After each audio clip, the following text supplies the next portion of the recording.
प्यारे भक्तों, आज आप सभी श्रवण करेंगे भादो महीने की 5 कथा। पहले सुनिए शालिग्राम भगवान जी की कथा।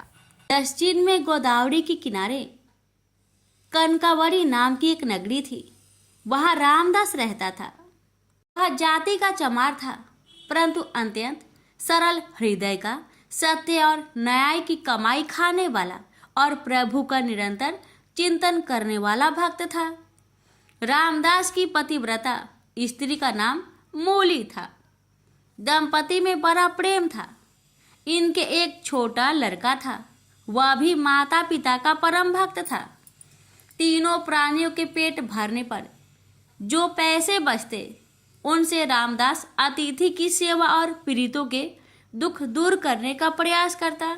वह समय समय पर भगवान नाम का संकीर्तन सुनने जाया करता। कीर्तन में सुनी हुई यह एक पंक्ति, हरि में जैसो तैसो बस तेरो, उसे बहुत प्यारी लगी और उसे कंठ स्थल हो गई। वह निरंतर इस पंक्ति को गुनगुनाता हुआ सारे काम किया करता। वह सचमुच अपने को भगवान का दास और आश्रित समझकर मन ही मन आनंद में भरा रहता। भगवान तो भाव के भूखे होते हैं। वह रामदास के ऐसे प्रेम को देखकर उसे अब अपनाना चाहते थे। कुछ चोर गहनों के साथ ही कहीं से एक सुंदर विलक्षण स्वर्णयुक्त शालिग्राम की विशाल मूर्ति चुरा लाए थे, जो उनके लिए सिर्फ एक पत्थर था। उनमें से एक चोर के जूते टूट गए थे। उसने सोचा, इस पत्थर के बदले में जूते की जोड़ी मिल जाए तो अच्छा है। भागवत प्रेरणा से शालिग्राम की मूर्ति को लेकर वह सीधा रामदास के घर पहुंचा और मूर्ति उसे देकर कहने लगा, अरे भाई देख, यह कैसा मजेदार पत्थर है, जरा अपने औजार को इस पर घिस तो सही, देख कैसे अच्छा काम देता है, पर इसके बदले में मुझे एक जोड़ी जूते देने पड़ेंगे। चोर की आवाज़ सुनकर वह चौंका। उसके भजन में भंग पड़ा। उसने समझा कोई खरीदार है। उसने जूते की एक जोड़ी चोर के सामने रख दी। चोर ने उसे पहनकर दामों की जगह वह मूर्ति रामदास के हाथ पर रख दी। रामदास अभी तक अर्धचेतन आस्था में था। उसने मन तो बस प्रभु के विग्रह की ओर खींचा हुआ था, इसलिए पैसे लेने की बात याद ही नहीं रही। मूर्ति को उसने अपने सामने रख दिया और उसी पर औजार घिसने लगा। भगवान शालग्राम बनकर प्यारे भक्त के घर आ गए। एक दिन एक ब्राह्मण उस तरफ से निकले। शालिग्राम की ऐसी अनोखी मूर्ति चमार के पत्थर की जगह देखकर उन्हें बहुत दुख हुआ। उस समय रामदास उस गोल मूर्ति को पैरों के बीच में रखकर उस पर औजार घिस रहा था। ब्राह्मण ने विचार किया, भला बंदरों को हीरे की कीमत का क्या पता, यह चमार शालिग्राम को क्या पहचाने। उन्होंने मूर्ति खरीदने का विचार कर नजदीक जाकर उससे कहा, भाई आज मैं तुमसे एक चीज मांगता हूँ, तू मुझे देकर पुण्य लाभ कर। यह पत्थर मुझे बहुत सुंदर लगता है, मेरे नेत्र इससे हटाए नहीं हटते। रामदास जी ने ब्राह्मण के इस दीन भाव को देखकर वह पत्थर ब्राह्मण को दे दिया। पंडित जी इस दुर्लभ मूर्ति को पाकर बड़े प्रसन्न हुए। वे उसे घर लाए। उन्होंने कुएं के जल से स्नान किया, फिर पवित्र स्वच्छ वस्त्र पहनकर शालिग्राम भगवान को पंचामृत से स्नान करा। सिंहासन पर पधार कर षोडश उपचार से उनकी पूजा की। पंडित जी की पूजा तो बड़ी विधि से करते थे, परंतु उनके हृदय में दिव्य गुण नहीं थे। उसमें लोभ, ईर्ष्या, कामना, भोग वासना, इंद्रिय सुख की लालसा, क्रोध, बैर आदि दुर्गुण भरे थे। रामदास अशिक्षित था, परंतु उसका हृदय बड़ा ही पवित्र था। उनके मन में लोभ इच्छा, भोग इच्छा, क्रोध और बैर आदि का नाम निशान भी नहीं था। भगवान शालग्राम ने विचार किया, आहा, जब वह परम श्रद्धा वह भक्ति पूर्वक गीत गोविंद गाता हुआ मेरी मूर्ति पर जल छोड़कर अपना औजार घिसता था उस समय मुझे ऐसा लगता था मानो कोई परम भक्त मेरा शरीर पोंछ रहा है। जब वह मेरा नाम संकीर्तन करता हुआ मूर्ति को पैर पर रखकर उस पर चमड़ा रखकर काटता था, तब मुझे ऐसा लगता मानो मेरे अंगों पर कोई भक्त चंदन कस्तूरी का लेप कर रहा है। अवश्य ही उसको मेरे यथार्थ स्वरूप का ज्ञान नहीं है, परंतु उसने अपनी सरल विशुद्ध निस्वार्थ भक्ति से मुझे बस में कर लिया। मैं जैसा विशुद्ध और निस्वार्थ भक्ति से बस होता हूँ, वैसा दूसरे किसी साधन से नहीं होता। ब्राह्मण की पूजा सच्ची नहीं है, वह मेरा भक्त नहीं है, वह तो अपनी कामनाओं का भक्त है। यह विचार कर भगवान शालिग्राम ने पुनः रामदास के घर जाने का निश्चय किया और रात को स्वप्न में ब्राह्मण से कहा, तू मुझे रामदास के घर पहुंचा दो। ब्राह्मण सुबह ही रामदास के घर शालिग्राम की मूर्ति को लेकर पहुंच गया और उसने रामदास से कहा, रामदास, ये कोई साधारण पत्थर नहीं है, ये तो साक्षात भगवान ही हैं, तीनों लोकों के स्वामी हैं। अब तू बहुत प्रेम से इनकी पूजा करना। ब्राह्मण के वचन सुनकर रामदास की आंखें में आंसू आ गए और वह प्रेम विह्वल हो गया और भगवान से प्रार्थना करने लगा, प्रभु, मैं अति दीनहीन अनजान दुर्जन पतित प्राणी हूँ। रात दिन चमड़ा घिसना ही मेरा काम है। मुझ में न सोच है न समझदार। मुझसे नीच जगत में और कौन होगा। ऐसे पतित पर भी प्रभु ने कृपा की। अब रामदास दिन और रात भगवान के प्रेम में कभी रोता और कभी हंसता तो कभी नाचता। अब तो उसे एक ही रट लग गई, नाथ, अब मुझे दर्शन दो। पहले तो मुझे पता ही नहीं था, पर आपने ही मेरे हृदय में ये आग लगाई है। मैंने तो ना पहचान कर आपकी मूर्ति का निरादर किया, पर आप मुझे नहीं भूले और ब्राह्मण के द्वारा अपना स्वरूप बताकर मेरे घर आ गए। यदि दर्शन नहीं देते थे तो ये सब क्यों किया। एक बार अपने सावड़े सलोने चांद से मुखड़े की झांकी दिखाकर मेरे मन को सदा के लिए चुरा लो। मेरे मोहन, करुणा की वर्षा कर दो इस कंगाल पर।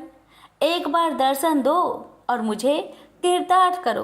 भगवान भक्त वत्सल है, जो एकमात्र भगवान को ही अपना आश्रय मानकर उनसे प्रार्थना करता है तो उसकी प्रार्थना भगवान तत्काल सुनते हैं। उसके ऐसे दिव्य प्रेम को देखकर भगवान से रहा न गया। वे एक वृद्ध ब्राह्मण का रूप धरकर उसके घर आ गए। भगवान ने उसके घर आकर उसकी विरह वेदना को शांत नहीं किया, बल्कि उसकी विरह वेदना को पहले से भी और अधिक बढ़ा दिया और उससे कहा, अरे भाई, भगवान का दर्शन कोई मामूली बात थोड़ी ही है। बड़े बड़े देवता, योगी मुनि अंतकाल तक तप, ध्यान और समाधि करने पर भी जिनका दर्शन नहीं कर पाते, तुझ जैसे मनुष्य को उनके दर्शन कैसे हो सकते हैं। यह सुनकर रामदास की आंखों से झर झर आंसू बहने लगे। उसने कहा, हे देव, मैं क्या करूं? मुझसे रहा नहीं जाता और मेरा यह दृढ़ विश्वास है कि मेरे नाथ दीन बंधु हैं, दया के अपार सागर है। मुझे वे दर्शन देंगे और जरूर देंगे। पति कैसे ही रंग रूप का क्यों ना हो, पर पत्नी का पति में अटूट प्रेम होता है। ऐसे ही मैं अपने स्वामी के स्नेह को परख चुका हूँ। यूं कहते कहते रामदास का कंठ रुक गया। ऐसे दृढ़ विश्वास व अनन्य प्रेम को देखकर भगवान से बिल्कुल रहा न गया। वे अपने भक्त को अपने से मिलाकर एक करने के लिए छटपटाने लगे। अकस्मात अनंत कोटि सूर्यों का प्रकाश छा गया। रामदास की आंखें मूंद गई।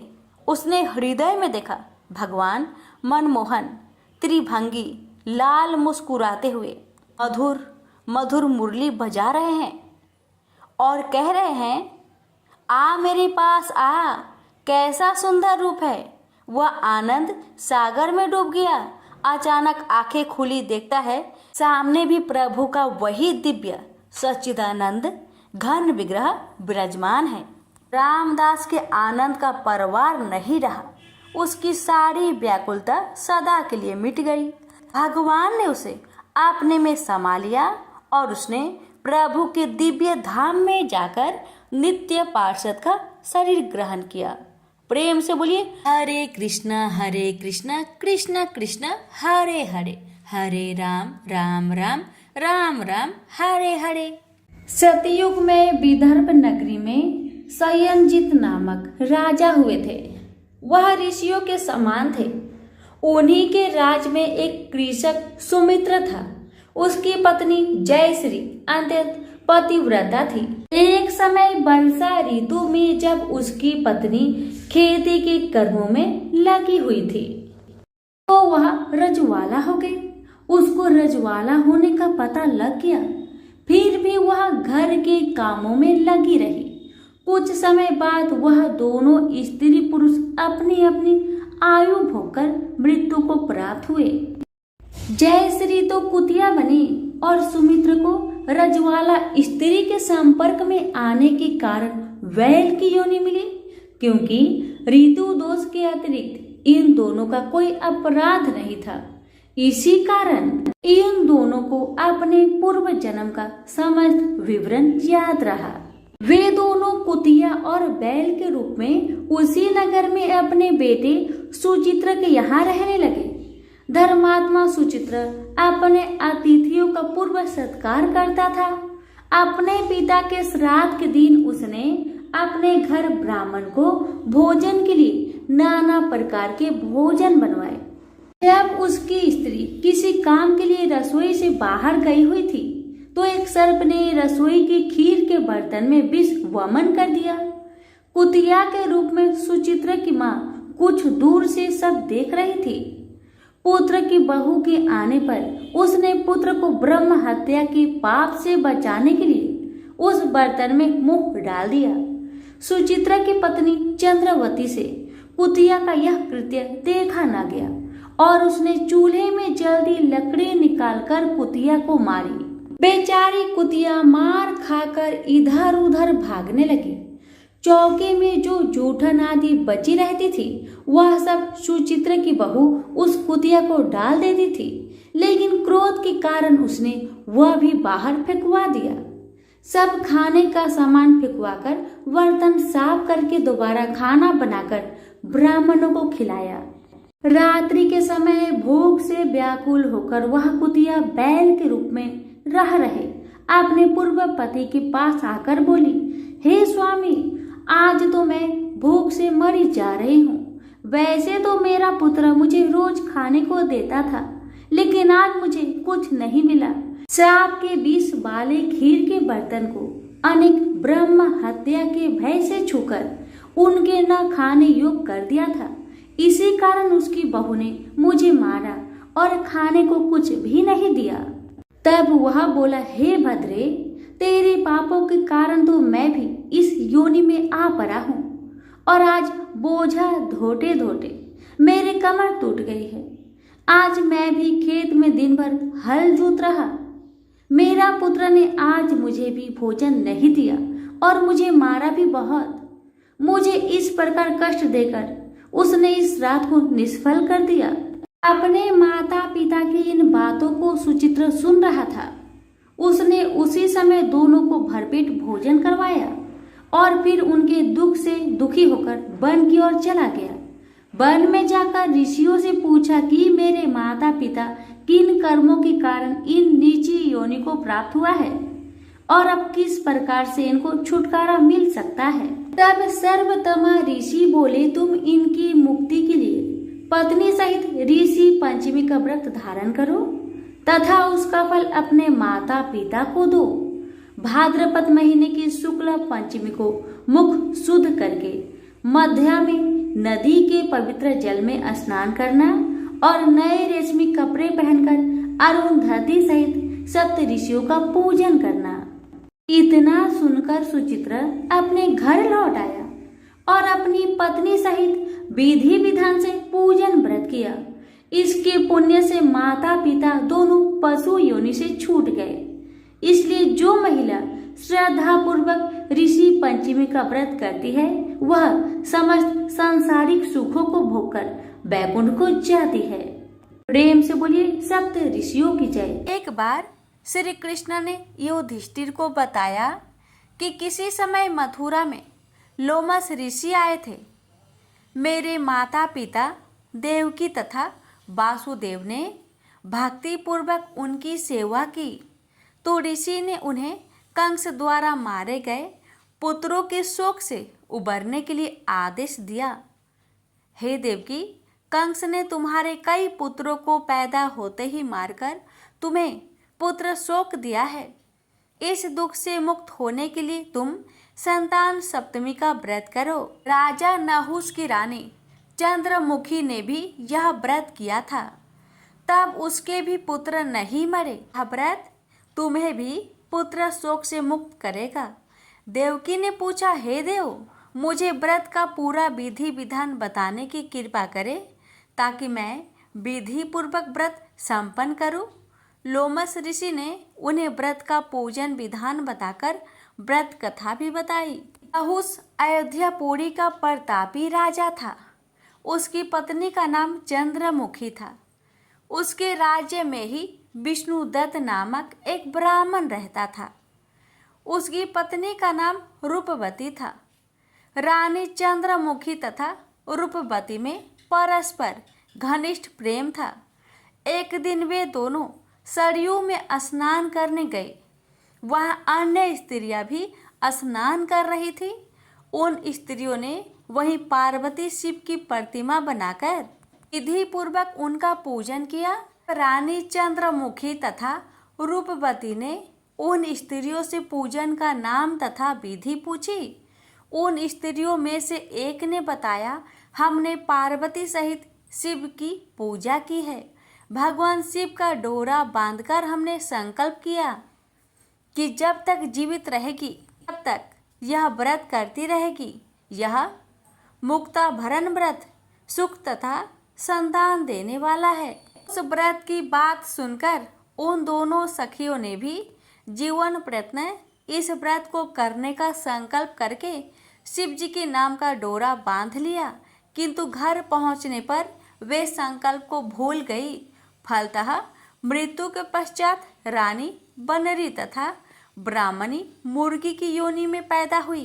कालांतर में दोनों पशु योनि छोड़कर पुनः मनुष्य योनि में आई।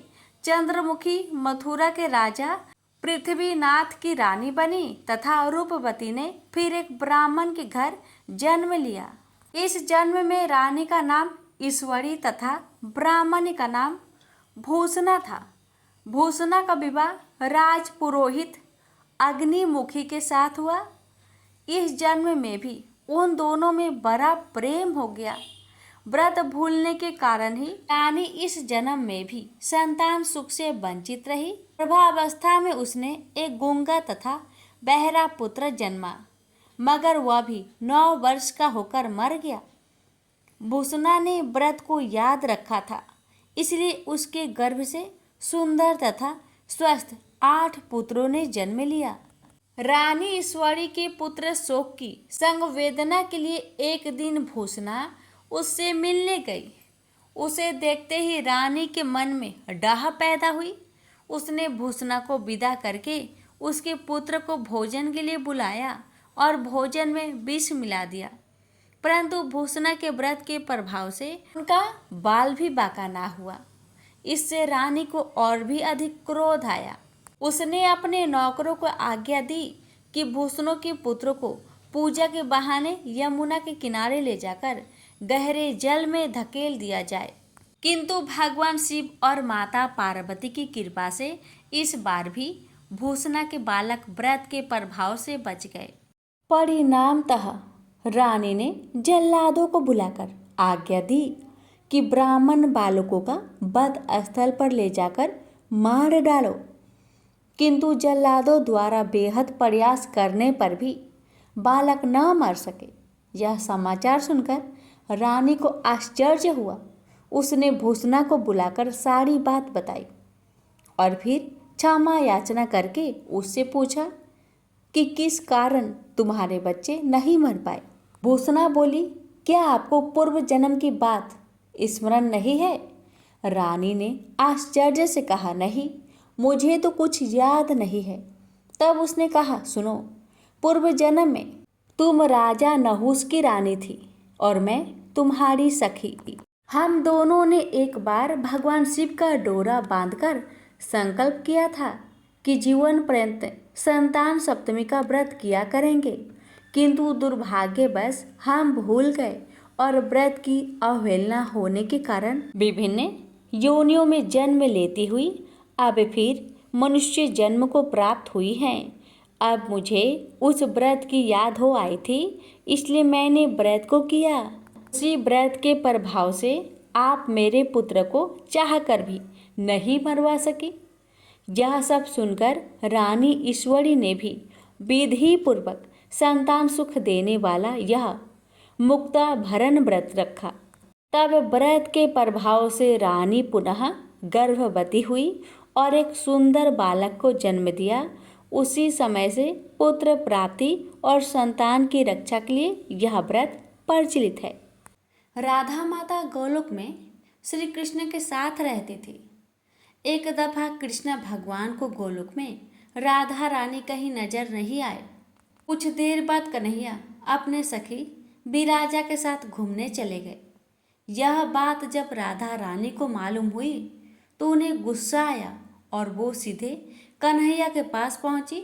वहां पहुंचकर उन्होंने श्री कृष्ण को काफी भला बुरा कहा। राधा रानी का यह रवैया भगवान श्री कृष्ण के प्यारे मित्र श्री दामा को बिल्कुल अच्छा नहीं लगा।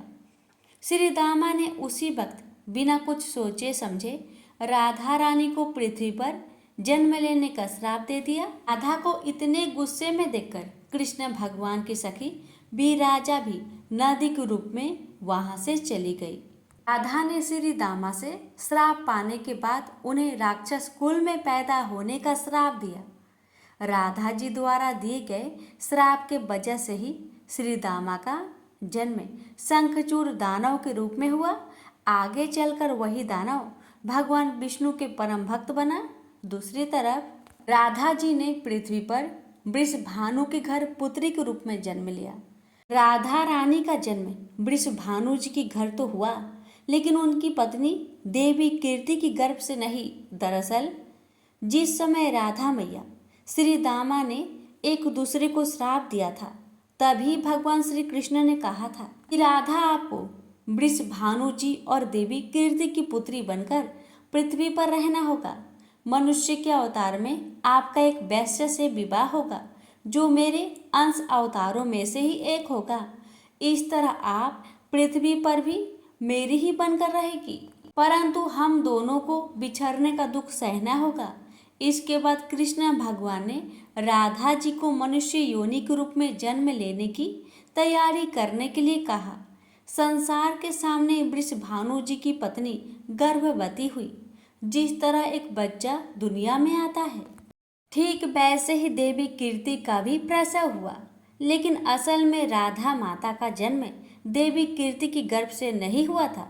भगवान की माया से उनके गर्भ में वायु भर गई थी। देवी कीर्ति ने उसी वायु को जन्म दिया। इस दौरान उन्हें प्रसव पीड़ा हो रही थी और वहाँ राधा माता के रूप में एक प्यारी सी कन्या ने जन्म लिया। भाद्र मास के शुक्ला पक्ष की अष्टमी के दिन राधा मैया का धरती पर जन्म हुआ था। तभी से हर साल इस दिन को राधा अष्टमी के रूप में मनाया जाता है। प्रेम से बोलिए जय श्री कृष्ण, राधे राधे। लापसी तपसी की कथा। एक लापसी था, एक तपसी था। तपसी हमेशा भगवान की तपस्या में लीन रहता था। लापसी रोजाना सवा सेर की लापसी बनाकर भगवान का भोग लगाकर जीम लेता था। एक दिन दोनों लड़ने लगे। लापसी बोला, मैं रोज भगवान की तपस्या करता हूँ, इसलिए मैं बड़ा हूँ। लापसी बोला कि मैं रोज भगवान को सवा सेर लापसी का भोग लगाता हूँ, इसलिए मैं बड़ा हूँ। नारद जी वहां से गुजर रहे थे। दोनों को लड़ता देखकर उनसे पूछा कि क्यों तुम लड़ रहे हो। लापसी ने खुद को बड़ा होने का कारण बताया और तपसी ने अपना कारण बताया। नारद जी बोले, तुम्हारा फैसला मैं कर दूंगा।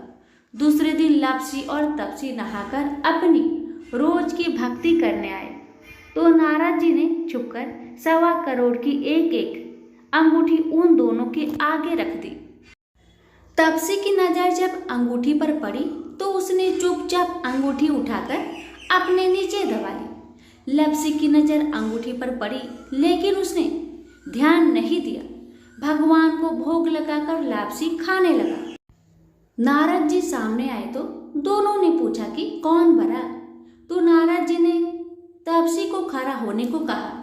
वो खड़ा हुआ तो उसके नीचे दबी अंगूठी दिखाई पड़ी। नारद जी ने तपसी से कहा, तपस्या करने के बाद भी तुम्हारी चोरी करने की आदत नहीं गई, इसलिए लापसी बड़ा है और तुम्हें तुम्हारी तपस्या का कोई भी फल नहीं मिलेगा। तपसी शर्मिंदा होकर माफी मांगने लगा। उसने नारद जी से पूछा, मुझे मेरी तपस्या का फल कैसे मिलेगा। नारद जी ने कहा, यदि कोई गाय और कुत्ते की रोटी नहीं बनाएगा तो फल तुझे मिलेगा। यदि कोई ब्राह्मण को भोजन करवाकर दक्षिणा नहीं देगा तो फल तुझे मिलेगा। यदि कोई साड़ी के साथ ब्लाउज नहीं देगा तो फल तुझे मिलेगा। यदि कोई दिए से दिया जलाएगा तो फल तुझे मिलेगा। यदि कोई सारी कहानी सुने लेकिन तुम्हारी कहानी नहीं सुने तो फल तुझे मिलेगा। उसी दिन से हर व्रत कथा कहानी के साथ लापसी तपसी की कहानी भी सुनी और कही जाती है। प्रेम से बोलिए लक्ष्मी नारायण की जय।